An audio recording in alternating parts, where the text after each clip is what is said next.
Hey, Pretty Girl Club. Welcome back to the social climbing series. I literally just woke up. I am drinking my coffee right now. I'm a little bit jet lagged, and I want to talk about how canceling events is something that is going to help me with my goals. So I canceled 3 events this morning just so I could be here recording this right now because I've learned over time, like over the past year of starting my, kind of expanding my business and everything. I told you guys that now I technically have a little media company. So I do stuff in real life. I used my Exoticals United YouTube channel as leverage, and I used it as like proof of concept to show people my skill as a creator. So, like videography, editing, social media marketing strategy and stuff like that. So that's good that I've been able to expand it. But I told you guys back in August that the rest of my schedule, I was booked every day for the rest of the year, and I still am. So now at this point, if I want to record for this channel or if I want just a day to myself, I have no choice but to cancel events. So that's one of the things I've been learning is that I don't have to be everywhere doing everything. I think sometimes as I've been kind of growing and stuff, I just see an opportunity and I'm just trying to jump on the opportunity. But at the same time, I don't want to have FOMO. So this morning, I was supposed to go to 3 different events. One of them was at freaking 6 a.m. 6 a.m. And part of why I was supposed to go to that one, it's because I'm a part of their I'm a part of their group or whatever, and they really want me to be there. Also, I will be honest, there is a man there who has been giving me attention, but I don't want to be with that guy or anything like that. He is not. Neither of us are emotionally available. Also, it just doesn't make sense. And so I thought about it, and I was like, well, deep down inside, part of the motivation for me going to not just that event, but there's also another one where he's going to be there as well. Um, that's not a good enough motivation. Like, technically, I'm building my business, but I am also kind of like getting the male gaze. I just feel like I need to prioritize my self care in this season of my life because my life is starting to get crazy. By the way, side note, remember how on Patreon last year, I talked about how I went to this event and some psychic lady, she was like, she tried to do like a reading or whatever. She did like either psychic or tarot cards. I forgot what it's called. I think it's called psychic. Um, that lady, she was like, oh, in the next 2 years, your life is going to look totally different than what it looks like right now.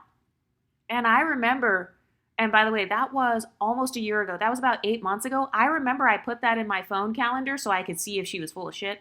And I was like, okay, so by this date, I'm expecting to see changes in my life then. Like I literally marked it in my calendar.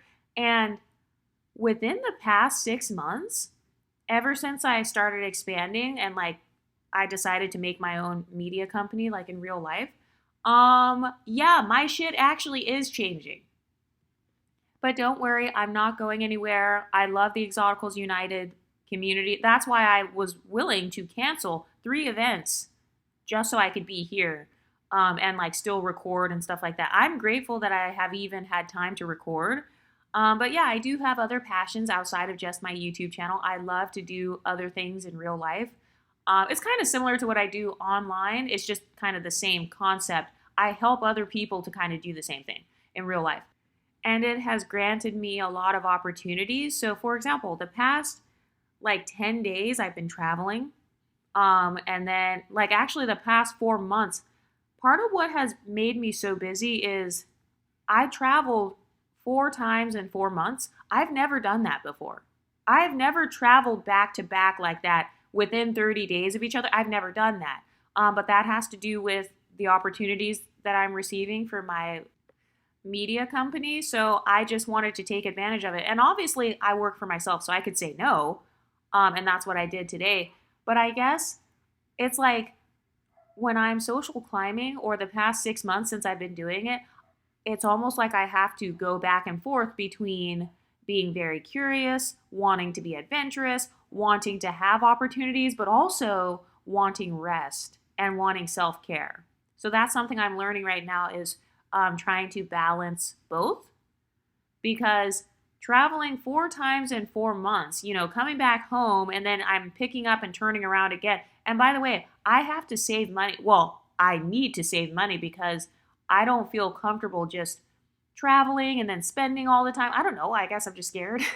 um, so yeah, that's another thing too. It's like that was my first time doing that. Traveling 4 times in 4 months. Just got back last night. So I've been jet lagged and then I'm going to be out of the country again within the next 90 days. And then 6 months after that, I'm going to be out of the country again. And then who knows what else is going to happen as the year goes on. So it's really exciting. It is very exciting. But I guess I'm just trying to get used to it. And I just wanted to talk to you guys about it so you guys can get like a good glimpse of like the good, the bad, and the ugly. So yesterday I was thinking about it and I was like, wait a minute, does this count as jet setting? So I don't necessarily count it as jet setting because all of the travel that I did, it wasn't all out of the country. Like some of it was within the US, so I don't consider that jet setting. Also, I was not on a jet. I was definitely on an airplane, just a regular plane. But something else I've been learning too is how to become a better traveler. Because I never talked about this, but I get anxious in the airport. Well, I used to get very anxious in the airport just because airports are very stressful to me. I hate the process of like standing in the long line and then the police officer tries to pick me to try to do the searching where he's patting me down and all that shit. So I guess I just have some trauma with the airport. I don't know. I've had several, actually, since traveling more this year, I think I've traveled a total of probably at least 5 or 6 times. I think by the end of the year, it will have been 7 or 8 times. So that's a lot. Um, but I have experienced my flight being delayed. One of my flights literally got delayed 8 hours. So I was just chilling in the airport, literally sitting in the airport for 8 hours. I did not do my hair to last 8 hours. I remember part of why I was annoyed that day was because I specifically had my hair done. I had my makeup done. Part of what I have to do in real life involves getting my hair done, getting my makeup done. I'm going to these very classy types of events because outside of Exoticals United, I am trying to be kind of like this budding businesswoman. I don't know, like I'm still figuring it out, but I'm having fun with it. But it's like that day, I was not expecting my flight to get delayed 8 hours. So I was in the airport, hella dressed up, hair done, makeup done. I had these really cute pants on, but the only thing about those pants is they were not made to be comfortable. They were very form-fitting and like tight, especially around the waist area. So it's like I was just sitting there on a stool inside of one of the food courts because that was the only area where I could sit. And by the way, the only reason that I stayed there and my flight lasted, like it was delayed 8 hours, it was a free flight. That's why. So that's why I was going on that airline. That's why I was like able to travel and everything because I just got the opportunity to have a free, I'm getting a free trip basically. So obviously I'm going to take advantage of that. But then the downside is if you get all of these opportunities, it could be from a man, it could be from a business, it could be from people that want you to travel to be there. It's a great opportunity, but the downside is sometimes things go wrong. So I was sitting in the airport, hella cute, but then it's like I low-key felt like I was wasting my hair and makeup and outfit and everything because I was like, okay, I literally did this so that when I arrive, I can go straight from my hotel room straight downtown to where I need to be. So that's just an example of some of the craziness that has happened with me in the airports.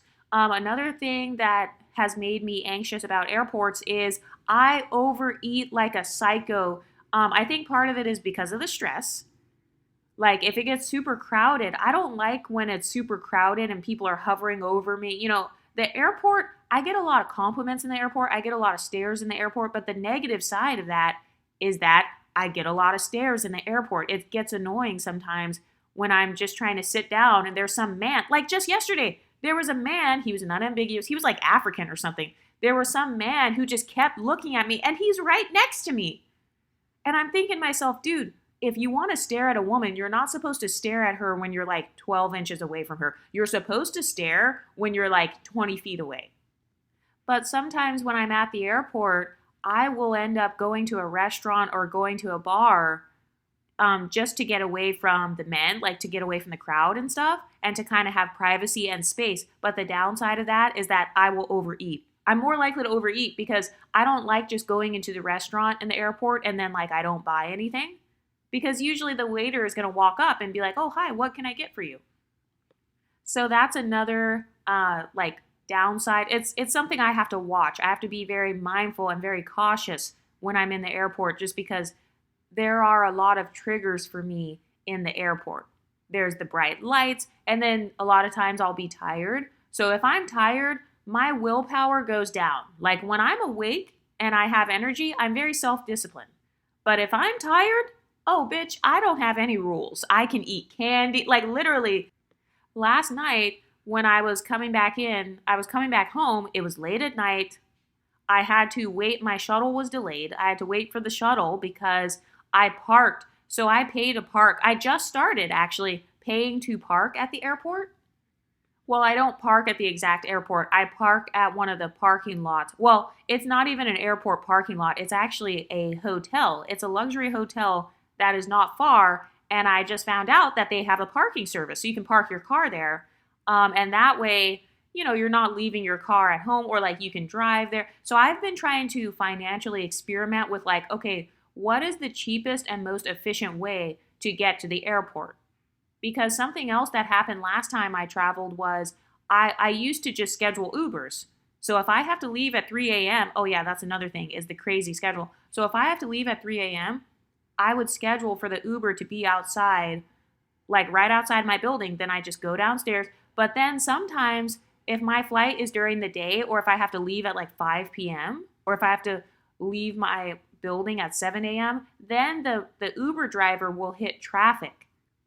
And so then it's like, oh shit, now I feel kind of rushed because I scheduled the Uber, but the Uber is actually in the traffic. So I try to allot as much time as I can to get to the airport early, like a few hours early, probably like maybe I'll leave 3 hours early or something. It kind of depends on where I'm going, how important it is. But for what I've been doing lately, that's what I've been doing. So the airport can be very triggering for me just because I'm very rushed. And sometimes I've noticed I will seek comfort at the airport by trying to go and get, like yesterday, I ended up getting 2 candy bars. I don't eat candy bars. I can't think of the last time that I had a Snickers bar. I can't think of the last time that I had a king size candy bar. But because I was at the airport and because I was just triggered and had been traveling, I was jet lagged, I was tired, I just wanted to get home. You know, I have a headache from dehydration. Oh, that's another thing. I try not to drink a lot of water when I'm on the plane because I don't like having to get up because I always do the window seat, by the way.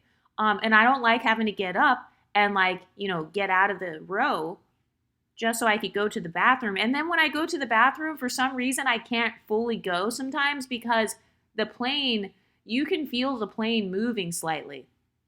So when I try to go on the toilet, it's like I'm trying to squat, but then the airplane is like slightly shaking, or if it hits turbulence, I don't know. It just makes me like clench my butt so I can't go. It makes me like hold in the pee so that I can't like go as comfortably as normal. So I just try to not drink as much water when I'm on the plane. But the bad part though is if I'm on a really long flight, that's not good. You don't want to just not drink water for like 6 hours. So I've been trying to come up with a routine. Oh, by the way, one of my plane routines, well, I used to do it, but then this time I couldn't do my skincare routine. You know how some girls put on face masks and stuff like that? I do stuff like that. Like I'll do a face mask. I will do a lip mask. In some cases, depending on nails, I might paint my nails. I've done that before. Like at the airport, just painting my nails with a regular polish. I'll just go sit in the Starbucks. I will get myself a tea, which is 0 calories. And then if I want to sweeten it, I can use stevia or Splenda, which is also zero calories. and then I'll just sit at the Starbucks in the airport and like just paint my nails if I don't feel like getting them done. Side note, I do not enjoy getting my nails done, I've noticed. I mean, I like the end result. I like how pretty it looks, but I'm not one of those people where it's like, "Oh my god, like I'm really looking forward to getting my nails done." I tend to look forward to getting my toes done more because I get to sit in the massage chair. So that's just a side note. Like, I feel like a lot of people assume that if you're a pretty girl, you must enjoy all of the beauty processes. No, I don't. I don't enjoy every beauty process. I don't enjoy getting my eyebrows done, especially the plucking and the threading. Okay, first of all, I am never getting my eyebrows threaded again, by the way. I just got them threaded for the first time, and it looked pretty. Like, there was nothing wrong with how it looked, but the actual feeling, it just felt like I was being stabbed with safety pins. It felt like somebody took a knife and started scraping at my forehead. That's how it felt when she was doing the threading. And my friends are like, "Oh, but that's just how it feels. Like, it's not a big deal. Like, you just have a low pain tolerance, or like you're just not used to it." Okay, so then I'll just not do it. Um, but yeah, I guess these are just kind of like the growing pains of social climbing. And I call it social climbing because it is. It's like a form of expanding. It has to do with me getting paid. These are like opportunities that I'm receiving. So it's like, who's not going to take an opportunity to get paid? You get to look pretty. You get paid to look pretty. You're working with people you enjoy working with.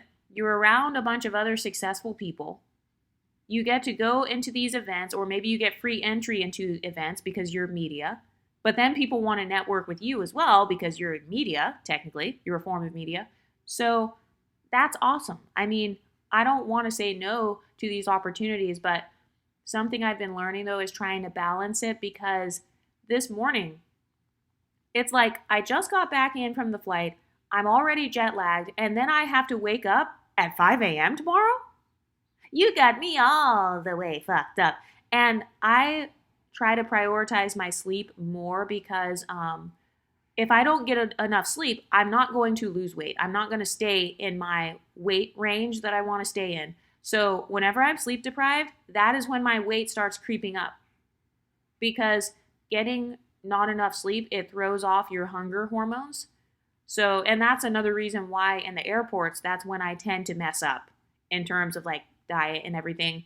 Because another thing too is there is no Whole Foods in the airport. You're not going to get like fresh tomato and fresh lettuce and everything, or like these salads that are fresh. No, their salads are going to be like 900 calories if they even have salad. And by the way, at the airports, okay, so certain airports around the country, they have these really good restaurants. Yes, I have memorized the restaurants in the airports. I know that's big back behavior, but like some of them, they have these amazing restaurants. So it's like if I'm in an airport where I know they have my favorite restaurant in there, and I know that I can only get it in that city, that also triggers me to go to the restaurant, because I'm like, when else am I going to be in this exact airport? So that's what causes me to like overeat. And also another thing that I'm learning too is I don't want to just go to places just based out of FOMO, because I realized that last year, some of the events I was going to and stuff, it was more so like, okay, I just don't want to miss it. I just want to see what it's like. I don't want to miss the opportunity to be there.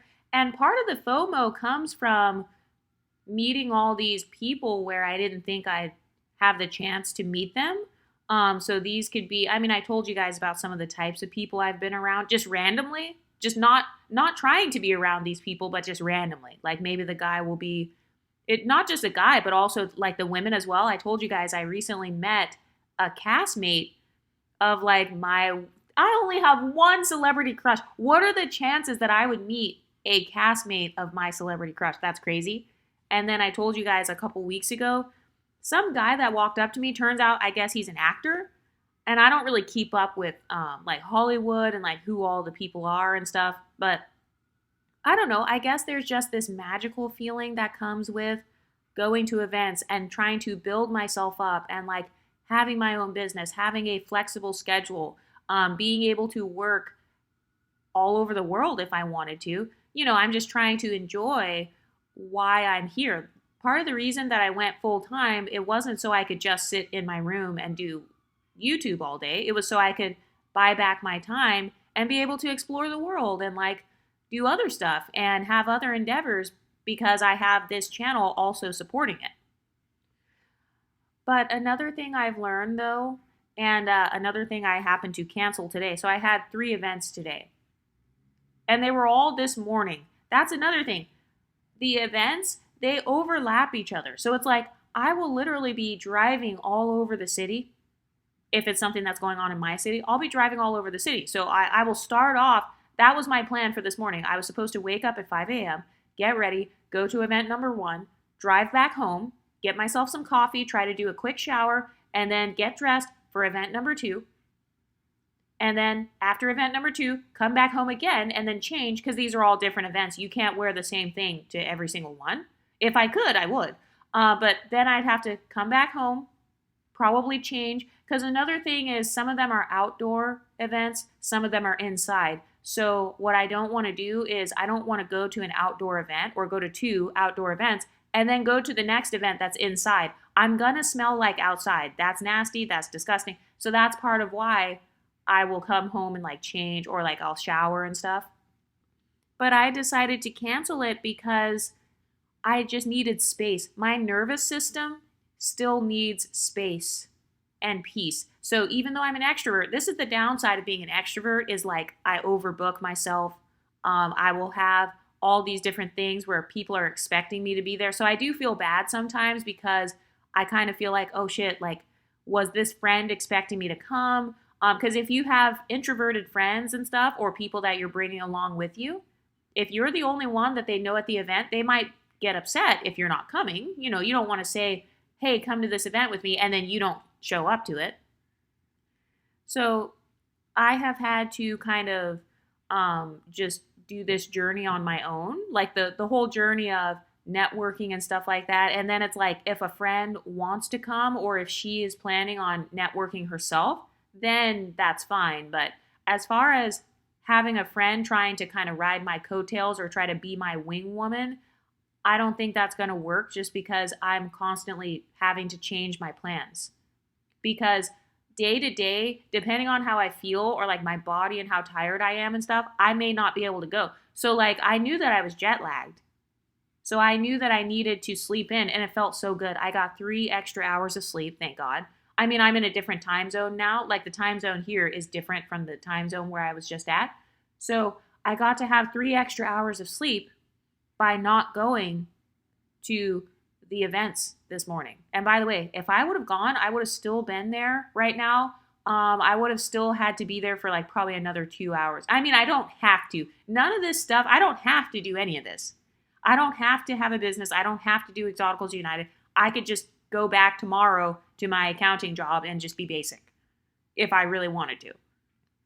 But another thing that I learned too recently is that the events that I go to affect my finances. So for example, I told you guys there are 3 different dinner parties coming up for Thanksgiving. So it's like Friendsgiving is what a lot of people call it. So I got 3 of those. I'm not going to any of them, by the way, because of the same reason.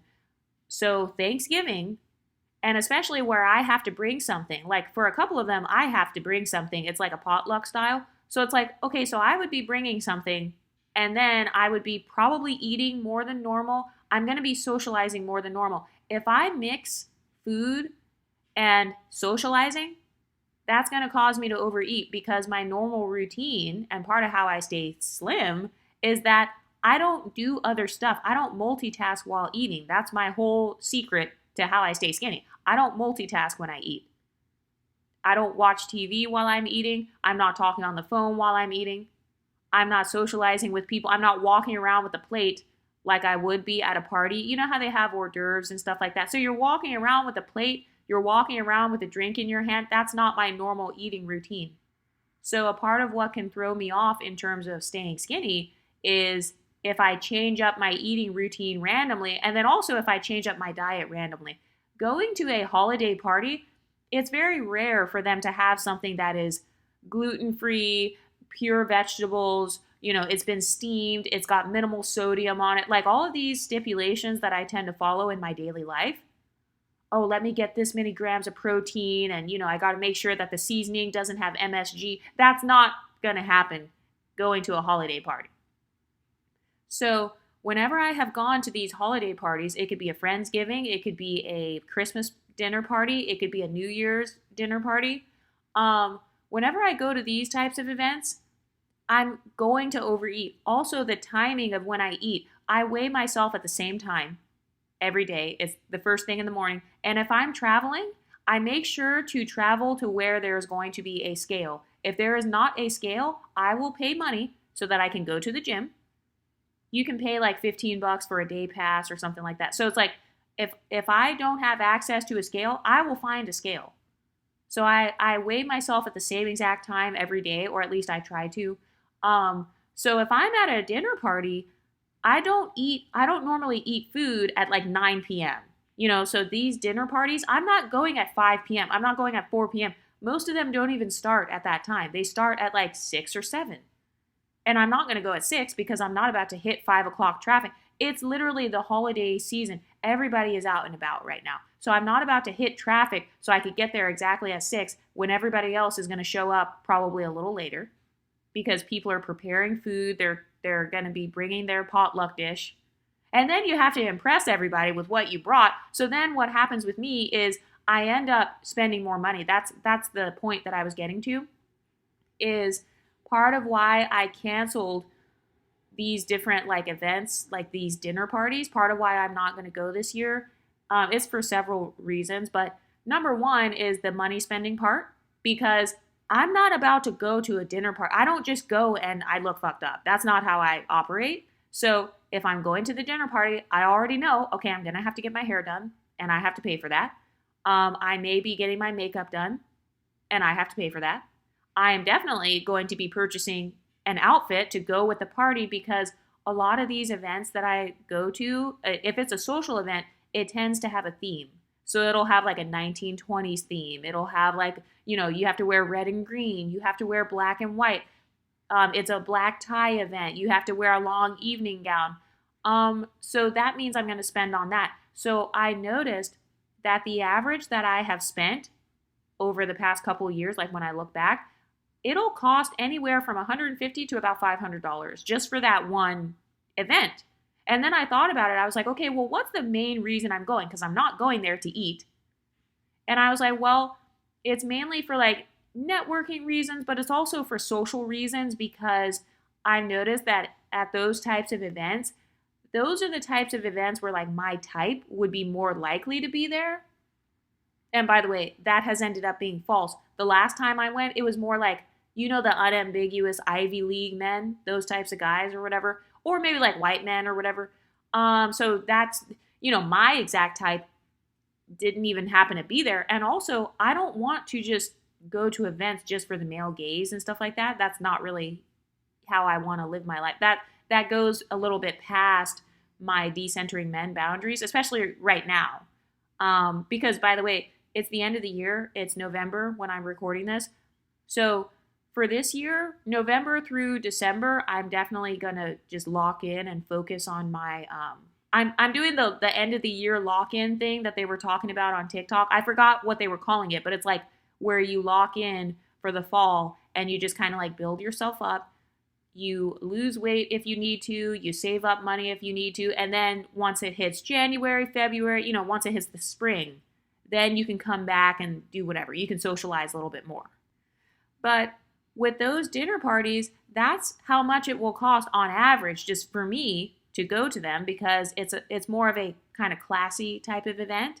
It's more of a formal event. Some of them are like black tie and stuff. So no, I'm not going to go there looking crusty. And that does not include my beauty treatments. So for example, if I want to get Botox or something, if I want to get, I don't know, a facial before the event, if I want to get anything. I mean, there are so many different beauty treatments. I mean, I've had like the laser lipo before, and that was more when I was chunky, but it's like, if I truly am like bloated or look bad, and my dress, I wear a lot of cutout dresses. So if I'm wearing an evening gown, it's not going to be a grandma evening gown. It's 100% going to be a cutout evening gown. Those are the only types of gowns that I wear. So now I know myself. I kind of know my cycles. Like, okay, if it's an event with a gown, I already know it's going to be cut out, which means my diet and everything has to definitely be on point because it's going to be cut out at the sides. It's probably going to be backless. I'm going to be braless. So I need my face and everything to like look as good as possible. But part of why I'm choosing not to do that this year is because I want to save my money. I'm trying to save up a little bit more just because I've got a lot of stuff coming up for next year. You know, I do have taxes. I am going to owe tens of thousands in taxes. But that's good though. It means that my business is profitable. But yeah, so I'm going to owe taxes. The way that taxes work is like you might owe them money, but you don't have to pay it all in one thing. Like you can just do a payment plan. The majority of wealthy people are in debt with the IRS, just so you know, unless they are really going out of their way to try to write off everything. And that's what I'm going to try to do. So now I have to hire an accountant. I can't keep pushing off hiring now. I literally have to hire an accountant. It's not worth risking going to jail. So I have to hire an accountant. I have to track my expenses like very meticulously now. So part of why I couldn't be online as much is because I have to do entire days now where I'm just on the computer. So it's not like recording, and no, it's more so admin stuff. So it could be like tracking expenses or whatever. It could be like responding to people, but that's part of my financial like goals and stuff for next year. So I don't want to just be over here spending up all this money on like, you know, this 2-hour event where I overate. I did not socialize with who I wanted to socialize with. That's another thing too. I will create a goal for myself before I decide to go to an event. Like, okay, why am I going to this event? Is it so I can spend time with Brittany? Like, I want to hang out with my girlfriends and just have more like, you know, strengthen my friendship with her? Or is it more so because there's some guy or because some company is going to be there or some potential client is going to be there and I want to meet them and like kind of network? Why am I going to the event? I try to always have a goal set. And if that event does not meet that goal, I am not going. I'm not going. So no, I'm not going just to eat. Because that's what a lot of people do during the holidays. They go just to eat. They go so they can eat and take pictures. First of all, eating and taking pictures, that shit doesn't go together. What do you mean eating and taking pictures? So you're telling me that I'm going to this event so I can take pictures. If I want to take pictures and be cute, I can do that any day. I don't have to get my hair done, get my makeup done, have a cutout evening gown, and then take the pictures. But then I look like a beluga in the pictures anyway because I literally, my body is pumped with salt and sugar and it's probably dehydrated. Like, no, that's not a good time to want to do an entire photo shoot basically. Because let's be honest, that is why a lot of women go out. They go out so they can basically just get dressed up and take pictures and put them on Instagram. You can do that on your own. If it's really that serious to take a cute picture for social media or dating apps or for your website, you can just schedule a day. You actually could go get your makeup done, get your hair done that same day, and then put on a cute outfit and just go and take the pictures. But one of the new rules that I made for myself is like, okay, in terms of money, like so I can make sure my finances are on point. Because I told you guys in the Patreon that I did cancel some things so that I could spend thousands of dollars on my level up. I'm not telling you exactly what it is because it's nobody's business, but it does have to do with leveling up my appearance and everything, and also my lifestyle as well. And no, I'm not getting a plastic surgery, but I'm not against, I'm not against plastic surgeries, but I am in the process of kind of developing these rules for myself when it comes to spending money, when it comes to like luxuries, basically, because I've noticed a lot of girls, they talk about luxury lifestyle or the soft life, but then they never can define what that actually means for them. Because I noticed that some of the luxuries, some of these quote unquote luxuries that I was giving myself, they were more like a micro luxury. So for example, going to work in a coffee shop, working in a nice coffee shop, having a luxury latte for $10, I mean, that is technically a form of luxury because a lot of people can't afford to buy a latte for $10.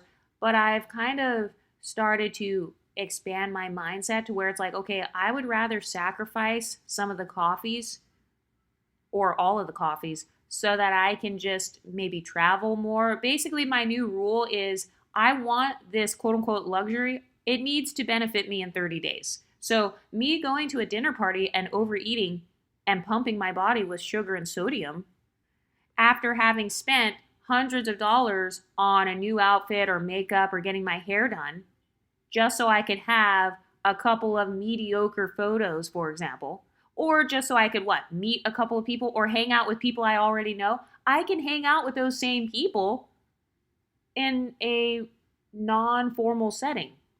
So that's another thing too. It's like I don't have to do everything as like being formal. But I will say, okay, so there is this one event. Actually, there are two events.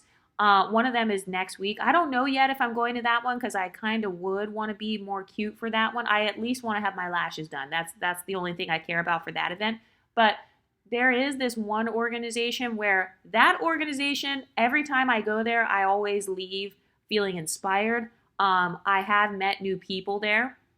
I have been around like new friends, like I formed new friendships there. I have received opportunities from that one. So that's going to be my priority in terms of going to their events. But my rule is will this event or this makeup or whatever I'm getting, this quote unquote luxury, will this luxury matter in 30 days?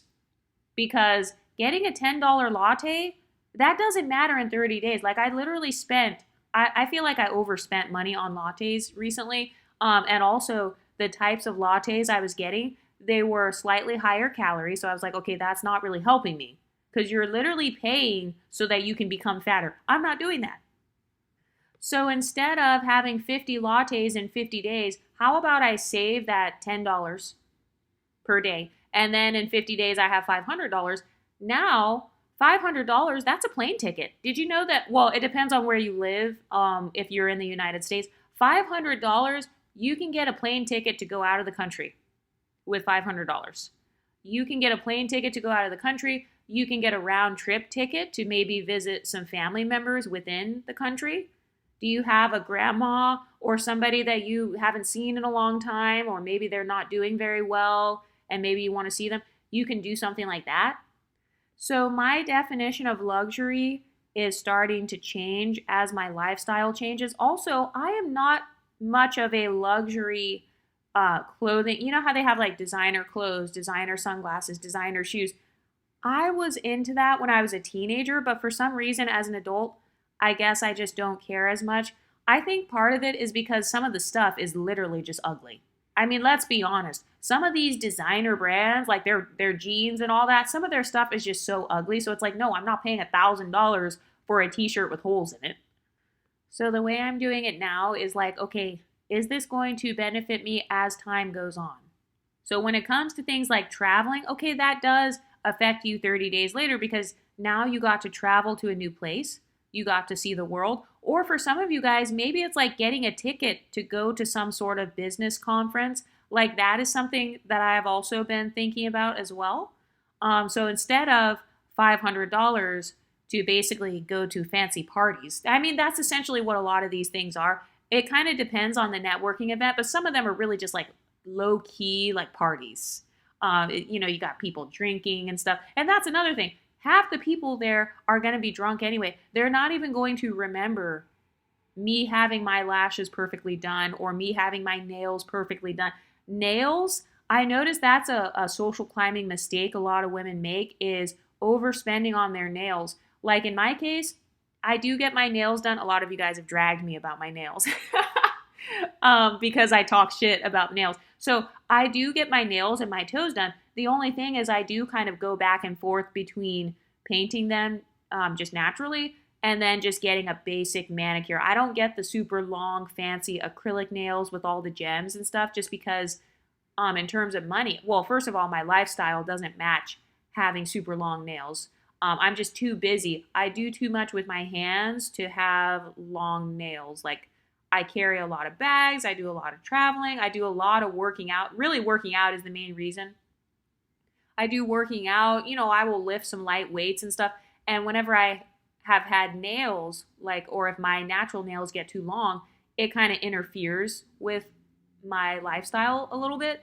But in terms of money, I would rather save, let's say it's $200 a month to do my nails. I would rather spend maybe $50 a month.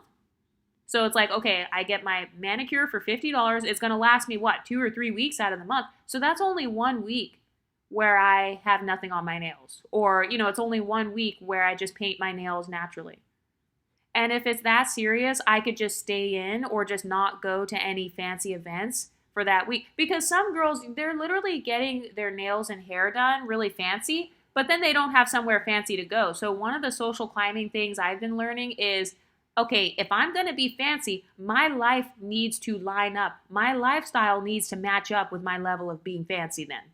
Because if not, then I could save that money and use it on something smarter. Okay, I could reinvest that money into my business. That's another priority of mine. I need to reinvest the money into my business. For some of you guys, maybe you need transportation. Do you have reliable transportation? Do you have a car? Because a car, that is something where if I were to purchase it, it benefits me 30 days later. I mean, I love my car. I'm not switching my car, but it's like, if I had to choose between getting a whole bunch of lattes and manicures versus purchasing a beautiful car, like a nice car that I've always wanted, I would rather have that. So I try to rank my luxuries like, okay, which one feels more luxurious? Going out of the country, does that feel more luxurious? Or does having a fancy latte feel luxurious? Because a lot of my micro luxuries, it made me feel luxurious for like an hour or for like one day. But next year, that's one of my New Year's resolutions is I want my quote unquote luxuries to be more long lasting luxuries. So even when it comes to getting my lashes done, that lasts longer, or at least on me, getting my lashes lasts anywhere from 6 to 8 weeks.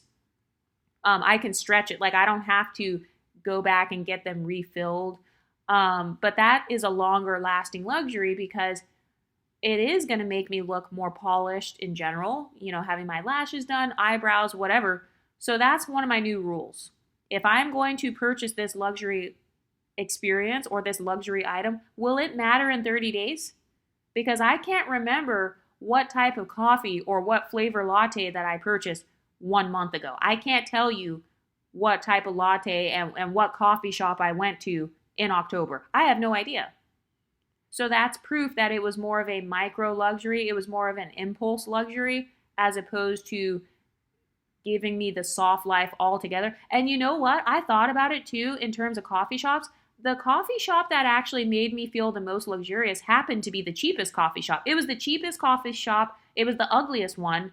And a part of why I felt luxurious was because they had free Wi-Fi. It was spacious. They had a lot of different places to plug in your laptop. And then you didn't have to purchase anything. In my city, you have to purchase something in order to get access to their Wi-Fi. So, that's the downside. That's one of the cons of where I chose to live. I chose to live in an area where it costs a little bit more for you to work in a coffee shop during the day. So I'm just kind of in the process of like recalibrating all of my goals and just making sure that everything lines up with that. Same thing with gym memberships. For some of you guys, maybe a gym membership is more of a luxury because going to the gym, that does benefit me 30 days later. Because, actually, I was looking at my pictures from last year.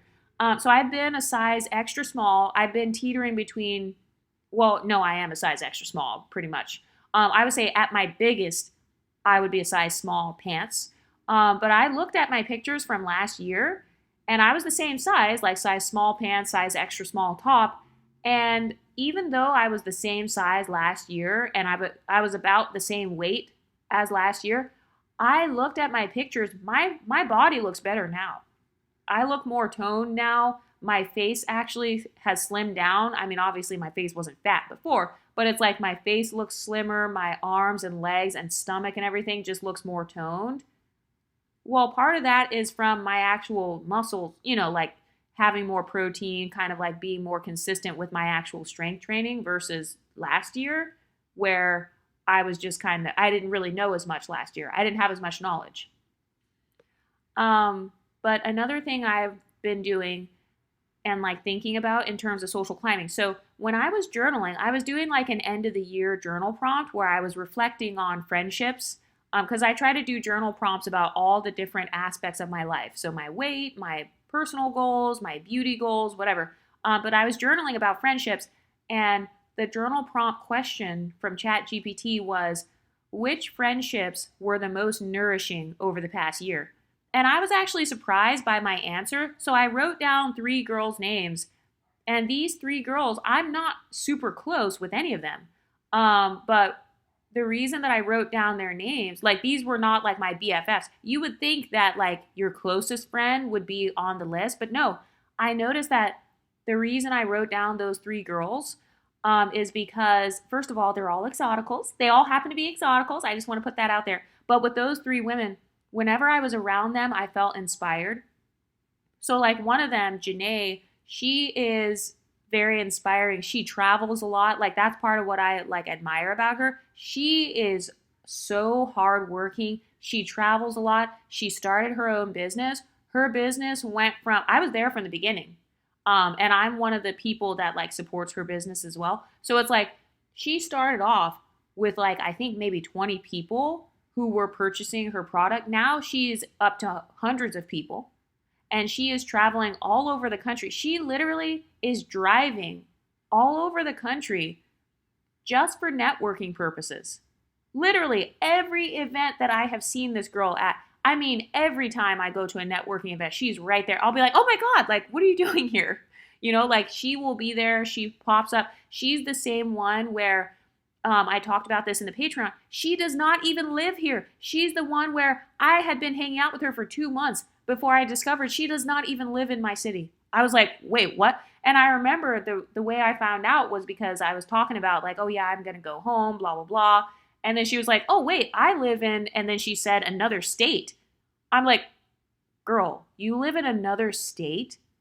Like the fact that she is so present in my city to the point where I thought she lived here, that's amazing. That's awesome. That's incredible. Like she is absolutely going to be successful. I mean, she already is. But it's like that was very inspiring. And so she was one of the friends I wrote down as like a nourishing friendship, because just being in her presence, being around someone who values herself so much to the point where she is willing to drive across the country, not fly, because she's like, no, I'm not about to pay for all those plane tickets. So it's like you are driving thousands of miles just so you can build your business. That's how much you believe in yourself. And it's working. It's working. And even if she's like in my city, I've noticed that the events that she goes to, these are events where you have to pay to get in. Like some of these events, it'll be like where they have a special speaker coming into town. You know how like Warren Buffett and those types of people, they like speak at different events. So it's not like a Warren Buffett event, but it could be like somebody within her field of work where they have a special conference or like they're speaking at it, or you get to go to all these luncheons and stuff. I told you guys I'm very much a luncheon girly. I will go to all of the business luncheons, anything that I'm interested in. I will go on Eventbrite and I will look it up. Like, okay, is there anything I want to learn about? I will look it up and I will go to that event. She's the exact same way. So the reason I wrote her down in my journal as a nourishing friendship is because I can see that she has a vision for herself and she doesn't give a fuck what anybody thinks. Like, do you know how much dedication and also gas money that takes for you to be driving all over the country? You're willing to drive all over the country, get in these cheap Airbnbs and all that stuff. You know, you're willing to go through all that just because you believe in your business that much. That takes a lot of like faith. That takes a lot of confidence. And she's doing a great job. So yeah, she was on my list. And then another one of my friends, she is another exotical. I noticed that I wrote her name down as well. She is a newer friend. I just met her within the past couple of months. And oh my God, it's so funny because you know what? Now that I think of it, 2 out of these 3 girls, they were also there on the night where I met this famous girl or whatever. And then You know how I made the Patreon episode where I was like, oh my God, I met my celebrity crush's castmate. Like, this is so crazy. It's not about the crush part, it's about the rooms that I'm in. So, 2 out of 3 of these women, they were also there on that night. As a matter of fact, this girl is actually friends with that girl who is the castmate. She's actually cool with her. I have no idea how they met. I don't know how they became friends, but it makes sense. I mean, she's everywhere. She's all over the country. She goes to all kinds of events. So it would make sense that eventually she's going to run into like some actresses or whatever. I don't know. I just think it's awesome.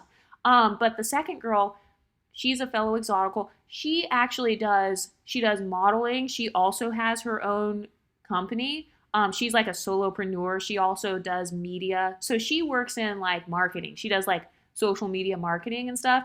And the reason that I wrote her name down is because every time I talk to her, she actually wants to make plans. She's not one of those friends that's like, oh yeah, we should hang out next week. And then you don't hear anything. No, she literally has texted me. She will be like, hey, I'm at XYZ coffee shop. Do you want to come here and do some co-working right now?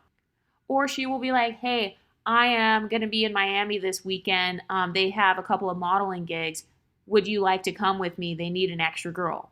So she is like on her shit. I'm like, wait, who? What? Where in Miami? Like, what company is this? What are you talking about? She is like she's very like up to date, and she always keeps track of like all these different random events, random opportunities. She does a lot of like beauty opportunities, like using her beauty basically. So using her beauty as a source of income. She's very good at that. She's very good at that. And she doesn't even want to be like a model or actress or anything from what I know. She just does her, she enjoys doing her kind of like marketing PR type of stuff. But she's like, no, like if I can just get paid off of this and just have fun and, be carefree and stuff, why not? So she's the one where she knows about all these events. I talked about this on the members page, how to make money off of your beauty without using men. So modeling, like promo modeling is what it's called, if I'm not mistaken. So you know how they have events for like tequila brands or like Louis Vuitton or like Chanel, or different hotels, different airlines, different hair brands and stuff. So they will sometimes hire models just to stand there and like welcome people in. So it's almost like being a fake hostess, or kind of like I don't know how to describe it. It's kind of like being a fake hostess or something. Or like, have you seen all the influencers recently? They've been doing the stuff with NASCAR. I don't know if you guys even keep up with that, but like if you look at a lot of beauty influencers, you'll see them. They go to NASCAR events. They go to Kentucky Derby. You can get paid to do that. A lot of those girls are paid. So that's what this exotical does. So she goes to these types of events where it's like she gets to go to the Kentucky Derby and get paid, and all she's doing is just like being pretty, or the girls that are like the Red Bull girls and stuff. So she does stuff like that. So I wrote her name down in my journal as like a nourishing friendship. And by the way, these women, I want to become like better friends with them, because I've noticed that their presence is always inspiring to me. So I was like, oh, that's a sign that I should be prioritizing these friendships as opposed to just like the party girls or something like that. You know what I mean? So I don't know. It was just a good like reflection thing. And then the third girl, she is another exotical. She also has her own business. So I'm noticing a pattern already. Like out of all 3, I noticed that I tend to favor entrepreneurial women as my friends, clearly. Because it's like, that's something they all have in common. They all have their own business or their own nonprofits. They all have their own organization, like they're building a stream of income. So with the third exotical, I can call her Tina. So with Tina, she quit her job. She quit her corporate job so that she could pursue her company. She actually has 2 different businesses. She's more like how I am, where it's like she's a serial entrepreneur. So she started off doing like her nonprofit stuff. She does like community service stuff for other exoticals, for like women of color in the community. And then she expanded into doing like, how you can take videos and stuff and take photos for people's weddings. So she does stuff like that, where it's like photography. You can make like a video. You can make a commercial for somebody. So she's been doing that. She has had so many different opportunities, and she literally one of her businesses, she had it for like over 10 years. So I thought that was awesome. That was very inspiring. Also, whenever I'm around her, she keeps up with like all the new tech. Like she knows about all the new cameras, all the new tech stuff. She's very good at like trying new things. Like that's the thing I like about her the most. I always, whenever we hang out, I always come back with new ideas. I'm like, oh my God, I just got like 50 different ideas just from like hanging out with her. So that's another one of my like social climbing things that I've learned is that different friendships will like change depending on the season you're in. So this time last year, I was talking about other friends on my Patreon, like, oh, these friends, we're kind of like social climbing or whatever. So now it has transitioned into kind of the entrepreneurial women. Those are the ones that I noticed they stand out the most now. I also just found out that one of my friends who does makeup, I thought she just did makeup and lashes just like at home. Kind of like, oh, I'm learning how to do it. This girl has her own studio. Like she has, how they have those salon suites where it'll be like a tall building with like 150 rooms and that's where you can get your nails done. They have all these nail salons in there, all these different like eyebrow threading places and stuff. So that's what another one of my friends, who also happens to be an exotical, that's what she's doing. So a part of the reason why I enjoy being around these types of women is, number one, it gives back to me. I'm just trying to make sure that whatever I spend my time on, whoever I spend time with, whatever I spend money on, I'm trying to make sure that it gives back to me. I'm trying to view money as more of an investment as opposed to just, oh, let me just get a coffee. Oh, let me just get some Pop-Tarts. Oh, let me just get a snack at the gas station. I don't want to do that. And same thing with friendships. I don't want to have just gas station friends, And I told you guys in the Patreon about how one girl, I recently had to kind of downgrade her because she was pocket watching. She seemed like she was pocket watching me and my friend just because of where we live in the city. And so I was like, oh no, I can't hang out with these types of women, and a lot of you guys have asked, like, how do I have female friendships at all? Like, how do I hang out with women? Well, it's because I try to do stuff like this where I will journal. And then one of the prompts is like, okay, which friendships feed me the most? Which friendships inspire me? Which friendships make me want to be better? And I'm not saying that every person in my life, that it has to be a business friendship. Because no, I still have girls that I go out with.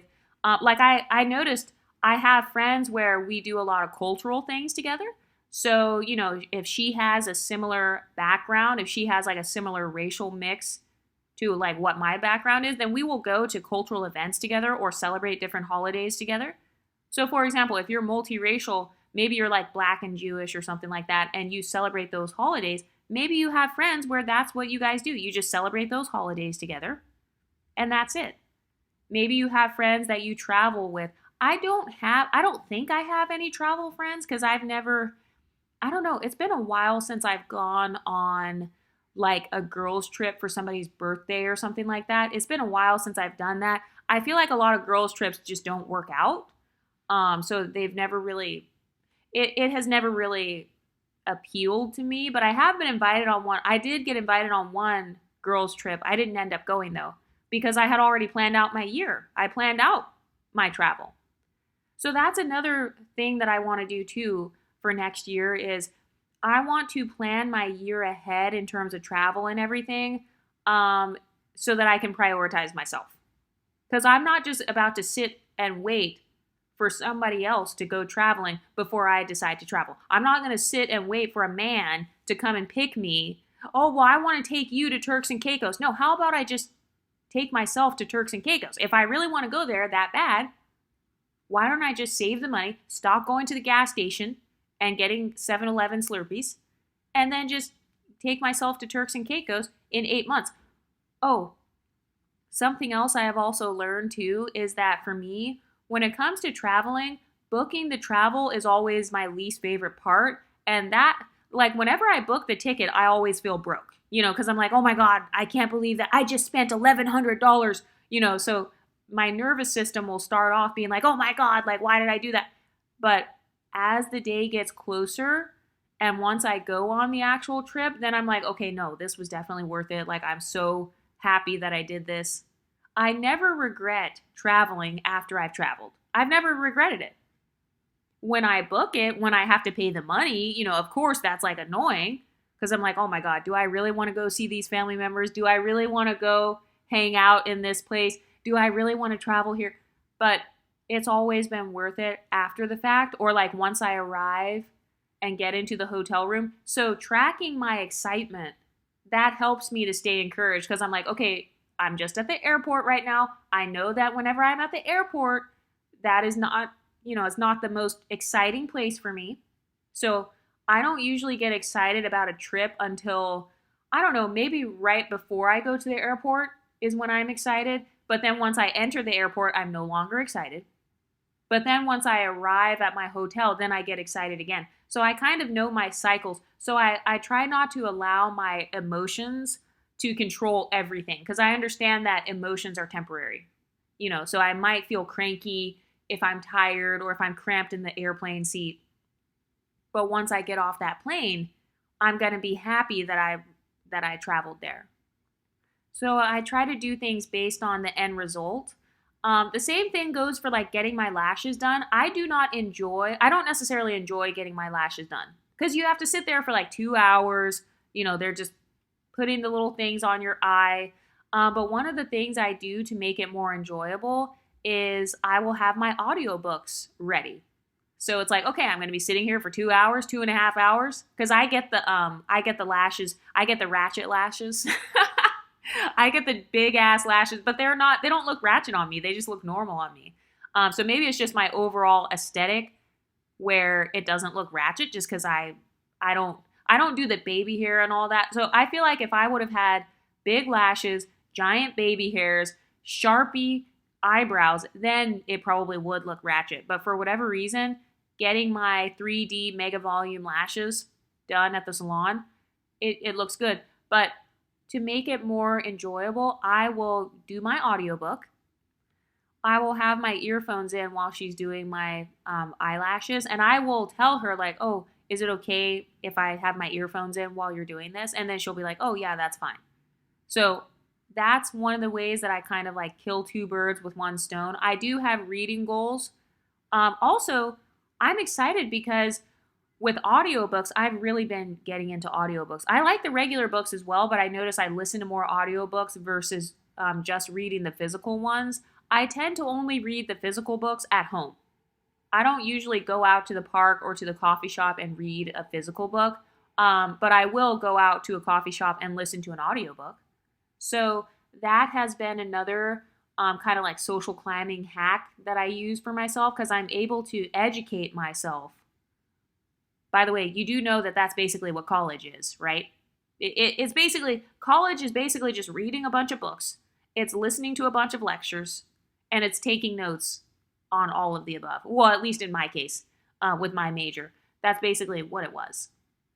So I try to always educate myself. I want to be getting smarter and smarter. I don't want to be getting dumber and dumber as time goes on. You know those people where it's like, you can tell that once they graduated high school, they never read another book for the rest of their lives. Like they haven't read a book in 10 years.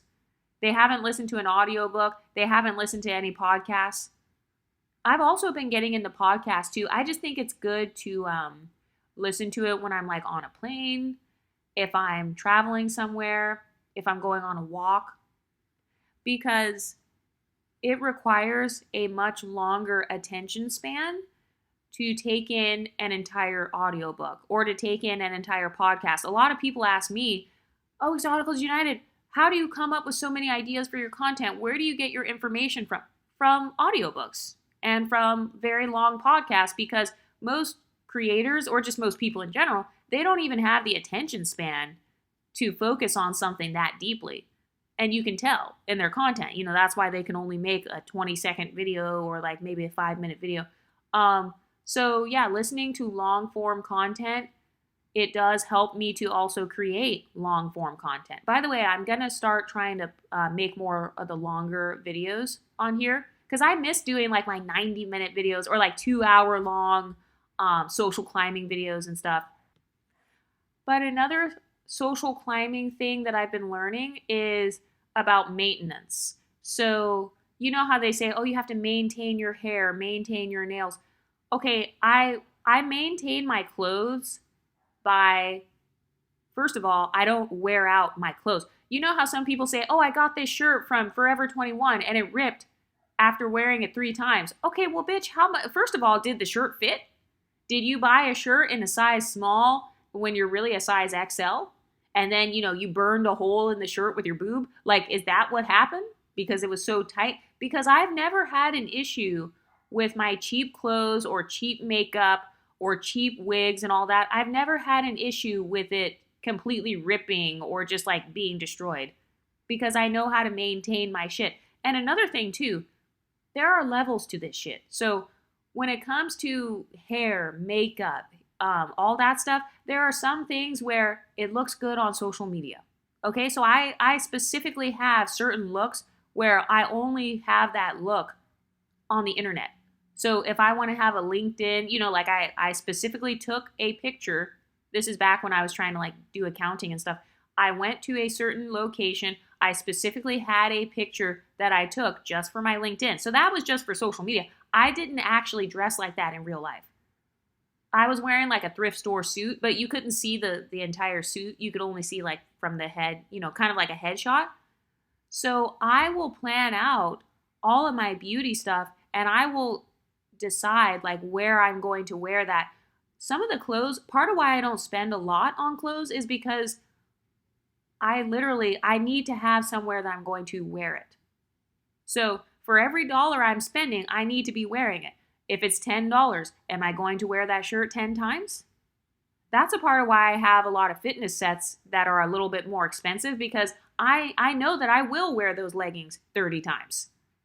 I will wear that fitness set 50 times or even 100 times. So it's more worth it. It's worth it for me to buy Lululemon because I actually do wear my Lululemons. I will wear them 100 times. I probably have worn them, and I got them, it's been almost a year. I probably have worn them at least 50 times by now. So maybe once a week, I'm wearing those same exact leggings when I'm doing my gym workouts and stuff. So I try to plan out, like, in terms of money, is it worth it? I am not ashamed of shopping at the Dollar Tree or, getting something cheap. I'm not one of those girls that makes fun of other girls if they do shop at the Dollar Tree. That's not a big deal. Just don't lie, though. Don't try to lie and say that you're married to millionaires and billionaires while getting fake designer bags, blunt girly. So as long as you're not trying to pretend like you're rich or trying to flex your wealth on others, then I don't have a problem. But there's nothing wrong with getting stuff at a cheaper price and kind of having like a rotation or a budget. So with clothes, I talked about it on the Patreon, how I would spend maybe $20 a month. So it's kind of like a subscription. It's almost like a monthly bill or a monthly subscription, but it's only $20 instead of, oh my God, I've been depriving myself. Now I'm just going to spend $500 in one sitting. Because I actually did that a couple years ago. I didn't buy anything for a while, then I spent $500. But then I ended up spending more because, I don't know, I felt like I triggered myself by trying to over restrict. So I had to learn what a good rate was for me with like buying clothes. Because another thing too is like, depending on the season I'm in, I will buy clothes for that thing. So when I was doing accounting, when I was social climbing mainly based on my career, all of the clothes that I bought were basically work clothes. So my little $30 a month, I'd be getting a new dress for work. My little $50 or whatever, it would go towards some new shoes that I could wear to work every day. Some new Mary Janes. Those are some of my favorite types of shoes. I love shoes like that. So that was where I was spending my money. I try to put my money where, you know how they say put your money where your mouth is? I put my money where my mind is. So if my mind is focusing on, I want to move up in my career, all my money is going to go towards that. My free money that I have, my extra money that I have is going to go towards that. It will go towards getting a resume, building my resume or getting some sort of training or getting a certification. It might go towards going to a networking event, going to a luncheon. Because whatever job you have, I guarantee they have conferences for that. Like, I had no idea that even with makeup and beauty and stuff, they have actual meetings and like conferences and everything. They have entire events that are just based on that. So, whatever field you're trying to move up in, it could be the beauty field, maybe you're a hairstylist or something. They have entire conferences in different cities where it's just a whole bunch of hairstylists coming together. And then they like talk about how they build their business and stuff. Um, but I have created this list. So sometimes I do it in my journal, sometimes I do it on ChatGPT. I do like an audio journal, but I created like tiers, like, level 1 luxury, level 2 luxury, and it's just based on my lifestyle, what I can afford. So level 1 would be like getting my eyebrows done. So, it's like it's pretty cheap, that's not super luxurious. It does make my face look better though. It does make my makeup and everything, and it makes my photographs look a lot better. But getting my eyebrows done, that's not on the same level as like getting my hair done. It could be getting extensions installed. It could be getting my own hair done, like some sort of silk press or something. A professional makeup day, that would be a level higher than just my eyebrows. Because a professional makeup day, that means I can take photos that day for something. It could be a website. It could be I'm submitting myself like an application, like I'm emailing somebody because I want to submit myself for that. I do a lot of that in real life. Sometimes they ask for a photo of you, depending on what you're trying to do. Or if it has to do with media, they might ask for a photo because maybe they're going to make a badge for you to get like media access or something. So photos are important to me. So what luxuries are the most important? When I think of the most luxurious person, what do I think she does on a daily basis? That's part of how I create my standard of luxury. Who is your standard of luxury? Think of the most luxurious woman you've ever seen. Is it your family member? Is it a celebrity? Who just popped up in your head and why? So celebrities tend to pop up in my head. And part of that is because I just think about what a celebrity does besides performing. If you thought of a rapper or something, what do you think she does when she's not rapping or when she's not singing? She's probably getting her makeup done, getting her hair done. She's probably doing a photo shoot. Have you ever wondered how celebrities can stay so consistent on their social media platforms? Well, it's because they're bulk recording content. They're doing the same thing I'm doing, except, I'm just doing it on an anonymous channel. They're doing it taking their actual photos for like Instagram, and then they're scheduling everything. So that's a sign that luxury has to do with scheduling stuff ahead of time. And another thing I've learned too is that my schedule is not always going to be perfect. I just make it work. So, for example, anytime that I get my makeup done, if I had my makeup done that day, oh, bitch, I'm going to take some photos.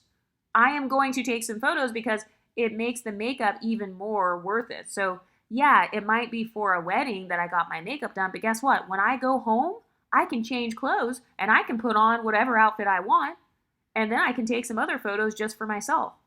And then whenever I need a photo for something, boom, that's my photo. That could be my website photo.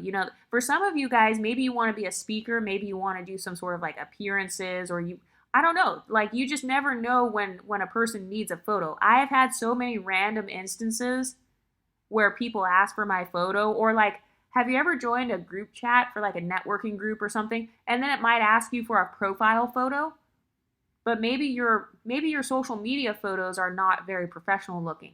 So if you're in a professional group, you might want to have some photos in the back burner of you with a suit on. I've noticed that any woman that I consider to be leveled up, she has really good photos. Actually, the Level Up Guru just popped up in my head just now. She's a YouTuber. Be sure to subscribe to her channel. I love her channel. She always has pretty photos. Like anybody that I associate with leveling up is somebody that has pretty photos. I have never in my head thought of somebody who's leveled up and then she has crusty ass photos looking crazy in every single photo. I've never thought of that. So I've noticed that for me, photos and photography, how I'm pictured on camera, that is one of my things that I associate with luxury. It's how I present myself.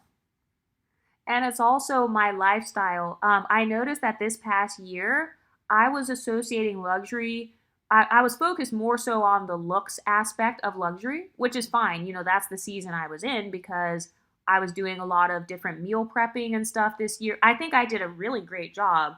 It was my first year being an extra small, so that's my first year maintaining that size. So it makes sense that I was focused more so on luxury groceries or like luxury meal prepping, like having all these appliances and like learning how to use all my appliances. Those were some of my soft life hobbies. Those were some of my main soft life hobbies this past year. Learning how to make everything in the air fryer. By the way, did you know you could pretty much make anything in the air fryer? I did not know that. A year ago, I didn't know that. That's something I just learned this year. I just started making all my vegetables in the air fryer, making fried eggs in the air fryer, making cornbread in the air fryer. I didn't know I could do all that. So I had to spend the time kind of experimenting. I've learned that like there is no rush. I don't have to rush to like live the soft life. That goes against the whole entire purpose of the soft life. For me, like I associate the soft life with being a little bit more slow paced. So I don't have to wake up all stressed out, like, oh my God, I have to lose 50 pounds, then I have to meal prep, then I have to clean my apartment. No, I can just do one thing at a time. So this past year, I was focusing on learning how to use all of my appliances to the best of my ability. I did a lot of cycle syncing this past year as one of my soft life hobbies. So learning how my period works, like how it correlates with my cravings. This past year, I learned that like when I'm 10 days away from my period, that is when my cravings increase. I've never heard of that happening to anybody else, only me. So I would have never known that about myself just by watching the YouTube videos. I had to actually be alone and like, write down. I have the Flow app, so I take notes in there. So I had to take notes and like put it in Chat GPT and everything, like all my different cravings. I would have never learned so much about my body had I not spent the past year really kind of refining that. So I don't regret like focusing more so on my body or my physical appearance. I don't regret that. I'm just moving to a different, and I'm not talking about my content. My content is still going to stay the same. But I'm just saying that's what I put in my journal as far as like something else I want to work towards. This upcoming year, I want to work towards having more like major luxuries as opposed to just micro luxury. So micro luxury, like I said, it would be like groceries, going to Whole Foods. So yes, that is definitely a luxury because most people can't afford Whole Foods, but all the Whole Foods that I just purchased, that's all going to be gone in 30 days. By Christmas, all that food, I will have boo-booed that out. So now it's like I want to grow to where I have other things that I can like really look forward to. And maybe, 30 days later, maybe it's a little more expensive. That's basically what I'm trying to say is next year, well, it actually started this year. So I would say this past year, I was investing in myself in $100 increments or, hundreds of dollars. Like, oh, let me go grocery shopping at a nicer place. That's like $200, $250. Versus now, I want to focus more on $1,000 increments. So it's like, okay, if I want to get my little Botox or whatever, okay, I'm no longer doing just $100 here, $100 there. No, how about I just get it all done in one appointment? Well, it kind of depends. The timing of your Botox, it does affect how your face looks. I've never had full face Botox. I don't think I'll ever get full face Botox all at the same time just because I don't know. I kind of like tweaking my face with the Botox occasionally, depending on where I get it placed. But I'd rather focus on doing $1,000 increments though. So I guess Botox isn't a good example. I can use like a spa day. Okay, if I'm going to have a spa day, how about I have one big spa weekend? So instead of just let me get a massage, no, how about I just go ahead and just stay at the hotel? I will book my massage. I will do my facial. I will do the head spa where it's like they get the hair washing and everything. You get a scalp massage. How about I do it all in one? Because that's just how I want to do it. I just want to try it. I want to see if I feel more luxurious or if I like how it feels. And it doesn't even have to be spending money, by the way. Because that's another thing too, is this mindset of you have to be a millionaire or billionaire in order to have a sense of luxury. That's why I try to journal and I try to ask myself, like, okay, what emotions do I associate with luxury? Because emotions are free. It's free. I can feel peaceful for free. So that was a part of my like decentering men journey. I do actually feel more luxurious when I am not stressed about some man, or when I'm not wasting my phone battery with a bunch of guys in it. I feel a sense of peace. I associate peace with luxury. Something else that just popped up in my head was when I used to go on my walks by myself. I actually had a man at that time. I had a boyfriend at the time. But I would still go on walks just by myself without him. So I was decentering him from that activity because it was just a solo activity. I would go and walk to the Trader Joe's. And I loved walking over there because on the street, oh my God, you know what? I just thought of something. I think I want to go on some Christmas walks because I noticed in my city they're putting the Christmas decorations up. And like one of my favorite things that I used to do for free was going on my walk to Trader Joe's because in that neighborhood they always had the Christmas trees and everything. So it just made me feel like happy and it was free. So that made me have a feeling of luxury even though I didn't spend money. I was just walking in a luxurious neighborhood with the beautiful Christmas lights. So that is your pretty girl homework. That is a pretty girl homework assignment. I want you to go on a luxurious walk. So whatever that means to you, if it means walking next to the ocean, if you live by a beach, or if you can drive over to the beach or the lake, maybe it's walking near the lake for you. Maybe it's walking near the Christmas lights. Like in my case, I definitely want to do that. Maybe I'll do that sometime this week. I kind of want to go when it's like nighttime so that the lights can so I can really see all the pretty lights. And then maybe I could also wear like a cute little Christmassy outfit, because another thing that I've done that made me feel luxurious is going on a walk, but I am not wearing workout clothes. Because I don't always feel luxurious in workout clothes. I'm just going to be honest. I don't. Because then I can't go inside. I can't really go inside to any establishments. Like if I walk next to a furniture store. There was this one furniture store that I used to walk past, and it was so pretty. Like I always wanted to go in there, but I could only go in there when I wasn't wearing my workout outfit. I don't know. It just made me feel more comfortable when I wasn't hella sweaty and like nasty. So I think another thing I might do is go on walks, but it's like I'm walking at a slower pace. I'm not doing these sweaty walks. I'm just doing like a leisurely walk. So I can wear whatever. I can wear just a t-shirt and some jeans if I want, because I'm not about to be sweating. I'm not going to be chafing or anything. So maybe I can do that. That's another like soft life activity that does not require spending any money. One thing I've been learning is like when it comes to this idea of the soft life or social climbing, I don't need the lashes or the wig or the glam or the money or the events. I don't need that stuff. That stuff is optional. Because the whole point for me is I just want to feel socially elevated, peaceful. I want a nice environment. So anywhere where it offers a nice environment, something else that just popped up in my head is going to the pool. Going to the pool at my building.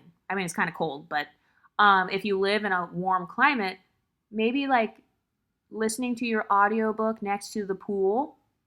Okay, that's another one of your pretty girl homework assignments. If you live in a warm climate, I want you to go and listen to your audiobook or go journal next to the pool, or go get on your laptop if you're thinking of starting a channel or you want to apply for jobs, you want to research jobs or something. Bring your stuff down to the pool, and then you can do it there. If you don't have a pool, if you have a balcony or a patio, go outside, do it on your patio, and see if you don't feel more elevated. Because I've learned that like feeling luxurious, it's about the environment. So think of the environments that make you feel the most luxurious. Actually, just having a clean apartment, that also makes me feel luxurious. When my bedroom looks really pretty and clean, my kitchen is clean and everything, that's another form of luxury. By the way, one of the ways that I made cleaning easier is that's when I listen to my audiobook. It's when I'm cleaning. It's when, like, I'll put my earphones in if I'm going to be vacuuming. When I'm vacuuming, I put my earphones in and then I listen to my audiobook.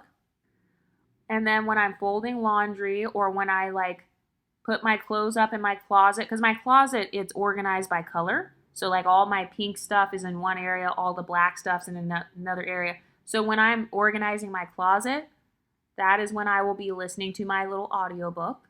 So that's something else. It kind of makes my everyday life feel a little bit more luxurious. And then I told you guys with painting my nails, if I'm saving money and I don't want to do the acrylics or whatever, and I just want to do the polish and I want to fix my nails or my toes, I can do that by the pool. I've done that actually. I have brought my nail polish remover and stuff. I have brought that stuff down to the pool and then I will like do my nails. It's so random. I went to the pool and there was a girl, she was actually singing out at the pool. She was like practicing music or something. So you'd be surprised at what random things people do to make themselves feel like a sense of being luxurious. So I will put some ideas on the screen of like some soft life homework for the exoticals. So number one is you can deep clean just one area of your apartment. So that could be the bathroom, just like scrubbing out the tub, cleaning the sinks or whatever. It could be your desk area. My desk looks crazy right now. I can't sit in the chair on my desk because there is a printer sitting on my chair. And then on top of the printer is like a whole bunch of random items. So I definitely need to do my desk. That'll be my next area. You know what else makes me feel luxurious though? Lighting a candle. I know it's so random. I just got into candles. I was never a candle person. But then I noticed I had a big giant collection of candles in my closet because people give me candles for like a gift. So it could be like a birthday, a secret Santa or whatever. So I had all these candles. I was like, okay, I can't just let these get cluttered. So I'm just going to start lighting them.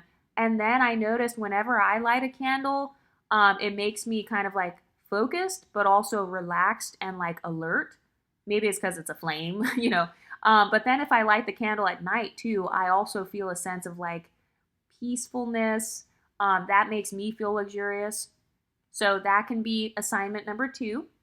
For your pretty girl soft life homework assignment, I want you to light a candle. This could be in your bedroom. If you're already doing it, good job. You already got extra credit. Number 3 is you can make some rich girl water. Okay, I call it rich girl water or fancy water. So you know how you go to like a nice hotel and they always have this ice cold water and it has like cucumbers and mint, or it has like blueberries, oranges in there. You can do that. Make some rich girl water, or if you have money and you want to purchase it at the store, I do this all the time. You guys know I am obsessed with alkaline water. I'm obsessed with different infused waters. I love alkaline. I love the powder. You know the powders that you can put in your water, so it's like it has vitamins. It's like a multivitamin. You just dump it into your water.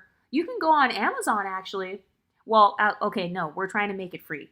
But if you have a little bit more money, you could go on Amazon and you could get, it could be electrolytes. You can get the collagen powder. That's actually on my list.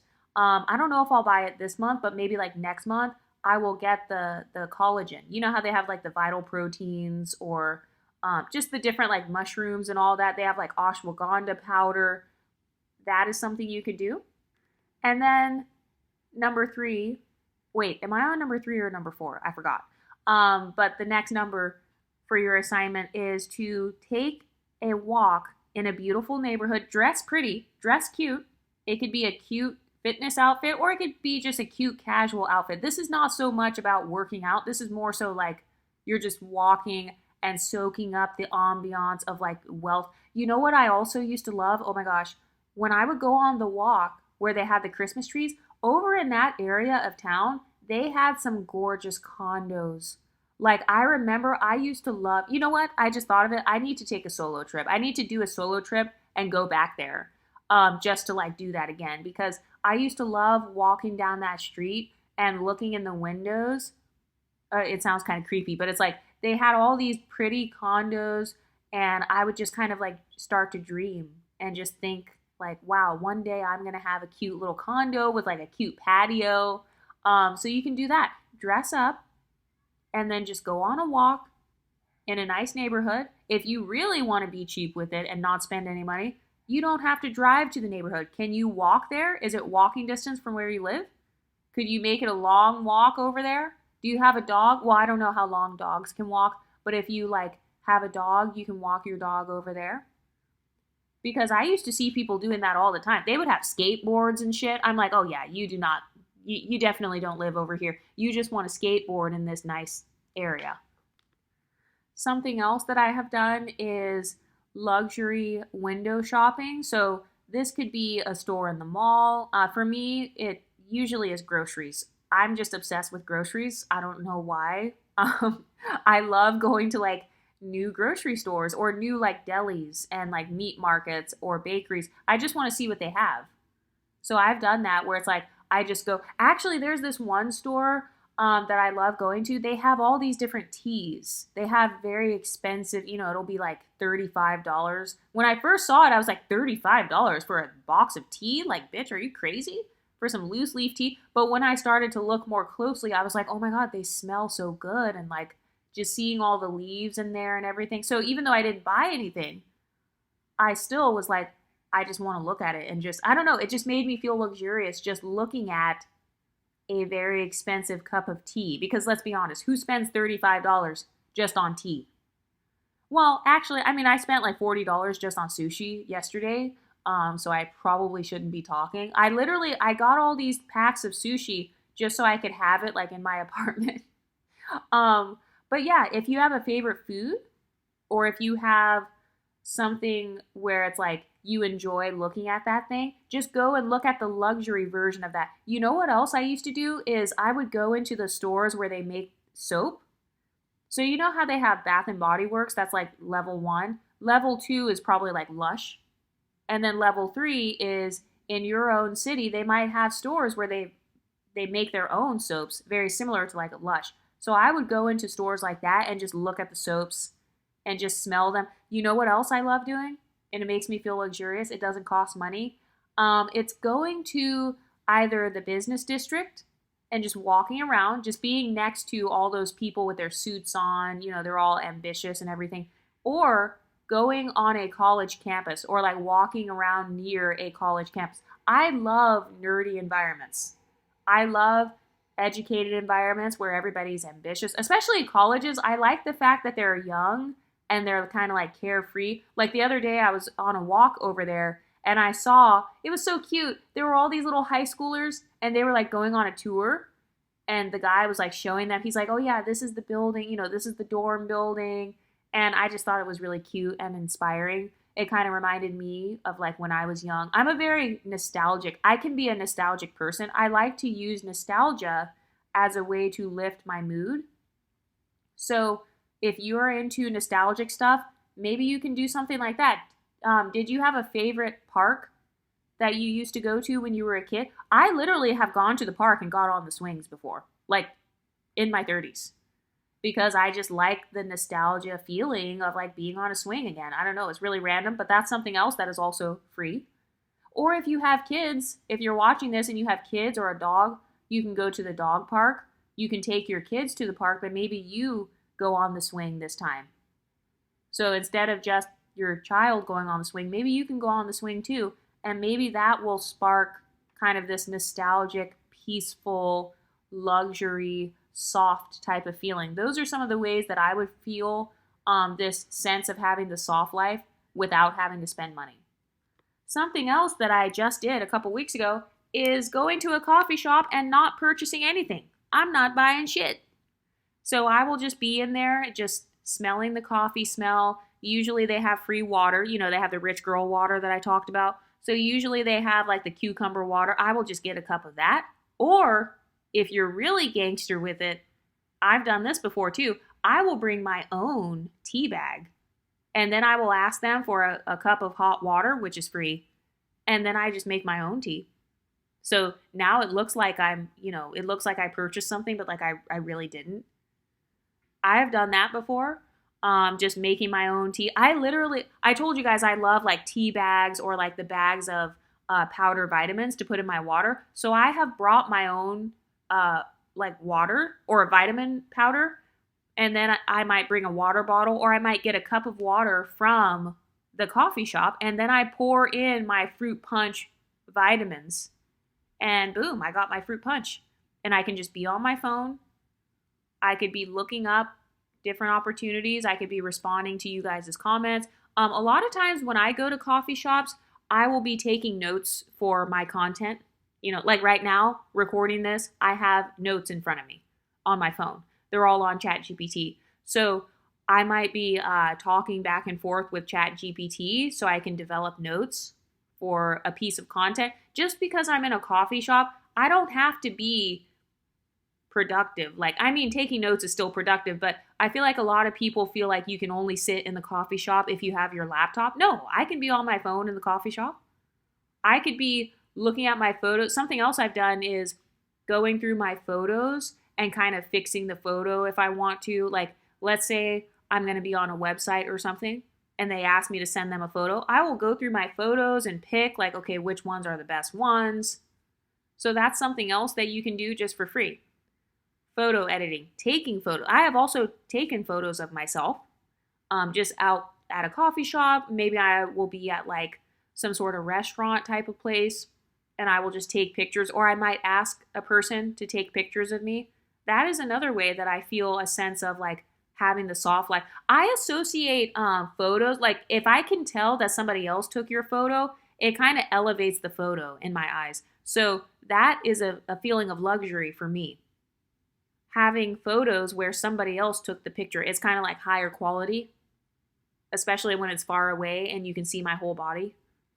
Another soft life hack is getting your 10K steps at the mall. So you don't have to shop or purchase anything, but you still have this feeling of being out and about. Maybe you look cute. You don't have to wear a fitness outfit. Like I've done it just in jeans and a sweater. Just walking around slowly, kind of browsing. And then it helps me to think like, okay, when I do have money, what am I going to buy? Or another thing that I just did the other day was I was walking around all of the luxury, where they have the luxury perfumes and makeup and all that. You know how they have testers. So I was just walking around, just like spraying the perfumes and all that, just kind of testing it out. And I didn't spend any money. I also like to keep my water. You know how I talked about the rich girl water? So I like to have fancy water bottles. I am very much a fancy ass bitch. In fact, I'm so excited because my mom, she just gave me I think it's called like a Yeti cup, or like, it kind of looks like a Stanley cup, but I just got the thermos. So it's perfect for like winter and everything, like having my coffee in there. So just carrying around a beautiful, dainty, hot pink or like a light purple girly cup, that also makes me feel a sense of being soft. And I didn't have to spend any money. So what you can do is you can like go through all of your stuff, pick out your most girly items. Do you have a really cute journal that you never used? Do you have a really cute box? You know how they have like the cute makeup bags, those caboodle boxes and stuff. Do you have any of those? Because if so, maybe you can whip those out, clean it up a little bit, wipe it down and start using it again. That's a good way to feel a sense of like luxury without having to spend, is just by kind of shopping in your own closet, or like, instead of having an ugly plastic water bottle, maybe you can start using your pink pretty water bottle that you had that you never used. Another thing that makes me feel luxurious, and it's really random, it is looking at tall buildings or being inside of a tall building and kind of like looking at the view. I don't know why, it just makes me feel luxurious. So if you are somewhere near a high-rise building, is there a building nearby where you can walk into it and like take the elevator all the way up and just look outside? Or is there a hill that you can go up, or a mountain that you can hike up, and then you can just look at the pretty view from the top? Even if you drive, like, can you drive up a hill or something and park somewhere and then maybe go and look off at the city? Because that always makes me feel really luxurious. One time I was in a parking lot, and the parking lot, it was like 7 floors up, like 7 stories up. And the view from the parking lot was just so pretty that I literally just stood out there and I just took a picture. I took a picture like before I went back in the car, and it made me feel like, wow, like this is so cool. Another thing that I did when I first moved here, because they have several different parks that I can go to. So you can just walk to the nearest park, even if it looks like a ghetto ass, small ass park. As long as there are no homeless people there, you're good.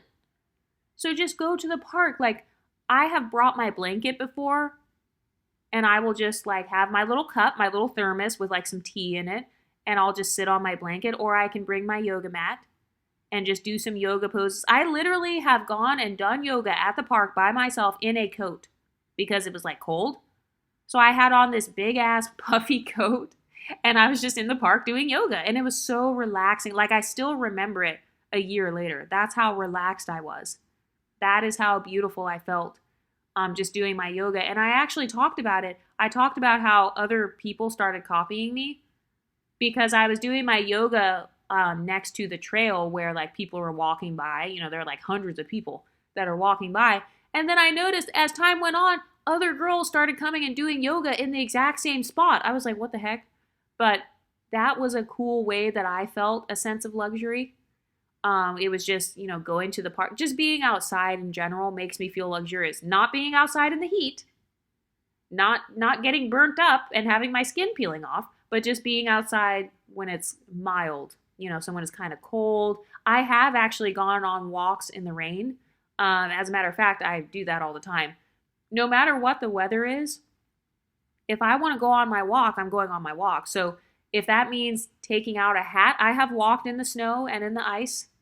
It was actually me, and I was with an ex at the time. We literally went outside in the snow, and it was like super icy. Like, you literally could slip and fall, but we were just outside walking because for me, being outdoors, that is peaceful. And especially if it's snowing, there are going to be less people outside. So it's going to be super quiet and pretty. I don't know if dogs can go outside in the snow, but if you have a dog or something, maybe you can just try to walk your dog in a new area.